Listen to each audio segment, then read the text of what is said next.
Hi, I'm Terence Johnson, and I'm here to do my vocation online presentation. I've chosen my presentation to be on gentrification. Gentrification is a process by which marginal urban neighborhoods are rehabilitated and revitalized by incoming middle and upper class residents.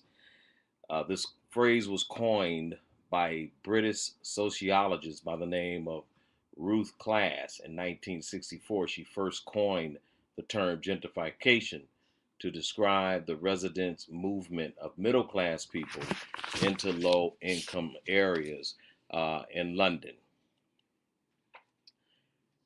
Upper middle class people, those of social, economic, and cultural conversions of neighborhoods from a depressed and marginal area into a middle class with renovated homes, increased property values, and service sector activities. A lot of the upper middle class have moved upper our lower class people out of their homes and poor people out of the areas. And the gentrification process is generally recognized to occur in waves. It's not something that just happens in a couple of days, a couple of weeks, or months. There's a process in which a community goes through when going through gentrification. Some of the waves, the first waves, are normally people who are comprised of artists, those who like painting indoors, outdoors. First wave normally comprises of people who are childless, single parents, and others who are looking for novels and or affordable housing options within close range to the city.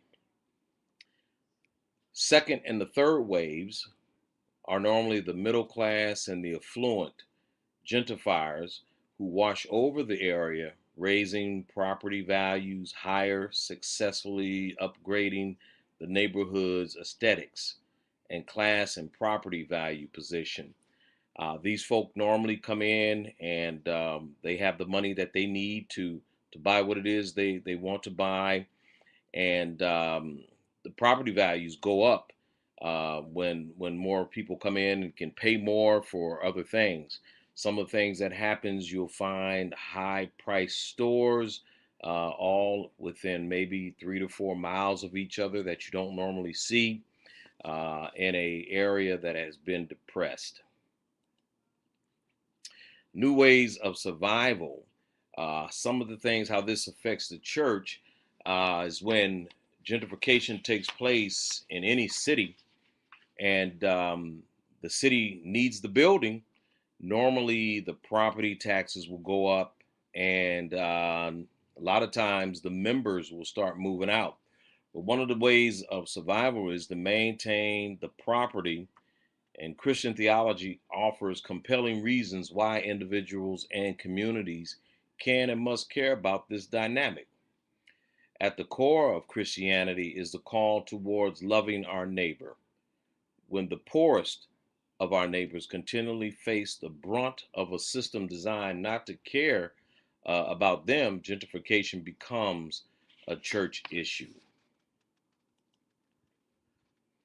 Keeping the congregation together is vitally important when a church is in an area, in a city that is being gentrified, that other huge contractors, businesses are coming in and needing to take that building.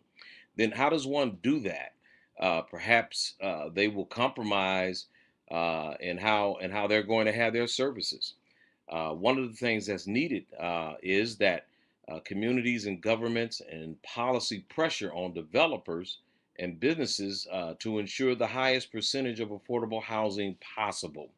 One of the things that I've learned in this study is that in order to have what would be considered a successful gentrification, would be not just to have the middle and upper class, but to have a mixture of the middle, lower class, and upper class.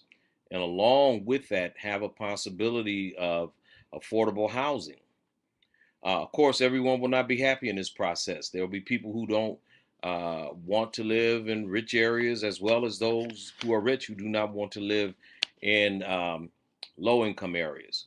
Also, the rent will rise and people will be ultimately displaced. There's some pros of gentrification. The pros is it takes a community that has worked hard to build it up and care for it, and it removes the people that worked hard to get it where it is.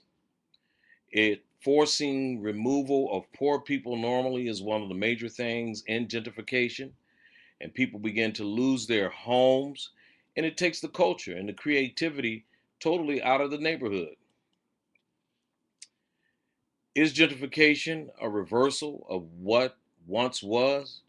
Yes, it is. Gentrification is a system that the cycle continues to occur. A poor neighborhood is presented and rich people move in until eventually migrants and other poor people move in, and a lot of times petty crime seems to rise, and an influctuation of homeless people are back on the streets. Um, it is a reversal because it will return to its original state.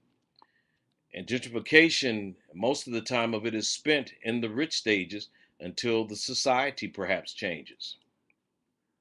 I interviewed a pastor in Harlem, New York, and he was talking to me about he has seen how gentrification has taken place in some of the other cities because there are more homeless on the street, and a lot of them have been found in front of his doors in the morning where they slept all night. He said there's an increase in petty crime, and he has noticed a large mixture of the middle class and the lower class living in the area. Conclusion: gentrification will proceed according to the interests and powers of the middle and upper class. Without race factoring in, at the very least, gentrification is an overt act of classism.